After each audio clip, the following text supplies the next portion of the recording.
देखील कुठेतरी संभ्रमावस्था पाहायला मिळते, कारण युतीचे पक्ष एकमेकांच्या विरोधात निवडणूक लढताय, विरोधक म्हणून कोणी समोर येताना बघायला मिळत नाहीये. आम्ही विरोधक म्हणून आहोतच ना. इतर कोणी तसं इतर पाहिजे नाही असेच आहे. आता प्रत्येक पक्षाने ठरवलं पाहिजे ते विरोधक आहेत की नाही. आम्ही भारतीय जनता पक्षाचे विरोधक आहोतच. लोकांनी आम्हाला मतदान करावं. तर सिंहस्थ कुंभमेळा आहे, हजारो कोटी रुपये नाशिकच्या विकासासाठी येणार आहे. कोणतंही काम त्या ठिकाणी प्रत्यक्षात सुरू झालेलं नाहीये आणि असं असताना श्रेयवादीची लढाई एक प्रकारे सत्ताधाऱ्यांमधली लढाई आमच्यामधली नाहीये. आम्ही असणारे या ठिकाणी नाशिकचं कुंभमेळ्याच्या निमित्ताने विकासाची कामं जी आहेत ते फॉरेस्ट न तोडता सुद्धा करता येतं. मागच्या विलासराव देशमुख असताना इथं कुंभमेळा झाला होता. त्याचा मी असणारे एक सदस्यही होतो. त्याच्यामुळे एकही झाड न तोडता तो कुंभमेळा व्यवस्थित पार पडला. तो हाही पाडता येतो. त्याच्यामुळे फक्त तुमची इच्छाशक्ती पाहिजे की हा कुंभमेळा शांततेने आणि जे कोणी येणार आहे त्यांना ह्याचा लाभ घेता यावा हा तुमचा उद्देश पाहिजे. पैसे कमवणं हा जर उद्देश असेल तर मग इथं असणारा अविकसित कामं होणारच. बेनामी जी संपत्ती आहे त्या संपत्तीसाठी प्रकाश आंबेडकर स्वतः निवडणुकीनंतर मैदानात उतरतील. मी अगोदर हे नवीन नाही आहे. मी अगोदरही करत असतो. लय जणांच्या प्रॉपर्ट्या सामान्य माणसाला देऊन टाकले.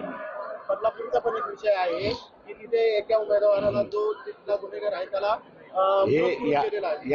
याचा निर्णय RSS आणि BJPचे जे कुटुंब आहेत त्यांनी निर्णय घेतला पाहिजे की BJPचं क्रिमिनलायझेशन व्हावं चाललेलं आहे आणि BJPचं हे क्रिमिनलायझेशन कोणाला त्रास देणार असेल तर RSS आणि BJPला मानणारे जे कुटुंब आहेत त्यांनाच त्रास होणार आहे.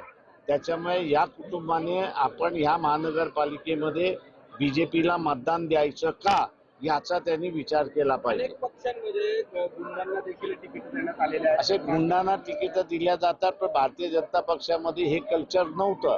ते आता कल्चर आलेलं आहे. त्याच्यामुळे ते कल्चर थांबवायचं असेल तर संघाचा जो कार्यकर्ता आहे आणि भारतीय जनता पक्षाला मानणारे जी कुटुंब आहेत त्यांनी ह्याच्यावरती गांभीर्याने विचार करून यावेळेस मतदान करू नये हे आवाहन मी करतोय. जास्त आयात उमेदवार त्या ठिकाणी उमेदवारीच्या रिंगणात आहे. बरोबर. त्यामुळे म्हणूनच मी म्हणालो ना की तुमचं कॅरेक्टरायझेशन बदलणार असाल तर मान्य आहे, पण ते कॅरेक्टरायझेशन क्रिमिनलायझेशन असू नये ही अपेक्षा आहे. काल ठाकरे बंधूंची नाशिकमध्ये सभा झालेली आहे. एकत्रित काल नाशिकमध्ये पहिली सभा घेतली आहे. लोक बघतील.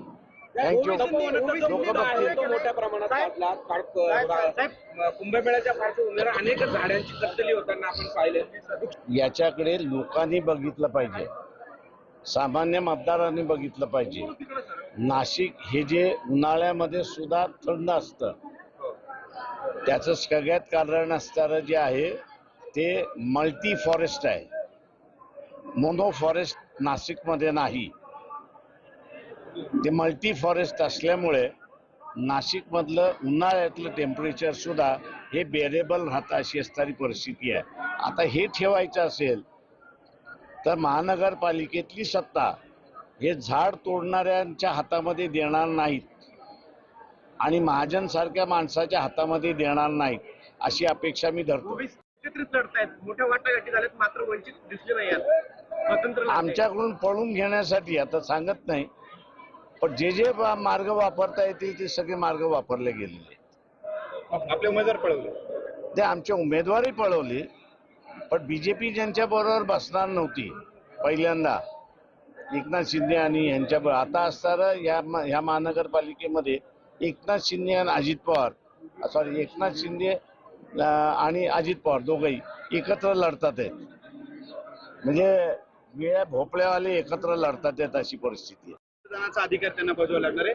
वंचितची भूमिका काय असेल? नाही, आम्ही त्या उमेदवारावरती सोडली आहे. जाहीरच मी सोडली आहे की त्यांनी त्याचा पार्टनर चूज करावा.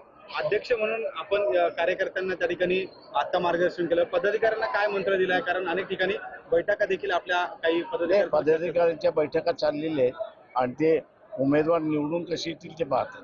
साहेब, नाशिक चालेल. महापालिकेसाठी हिजाब घालणारी मुलगी महाराष्ट्रात सभा घेतली.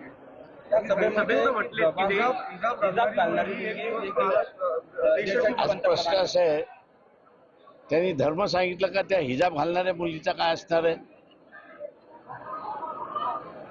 हिंदू मुली सुद्धा मी हिजाब म्हणणार नाही, पण फेस मास्क बांधून फिरतात. हे खरं आहे की नाही? तेव्हा अगोदर OSA कडून खुलासा करून घ्या ते कुठल्या धर्माच्या ह्याची बोल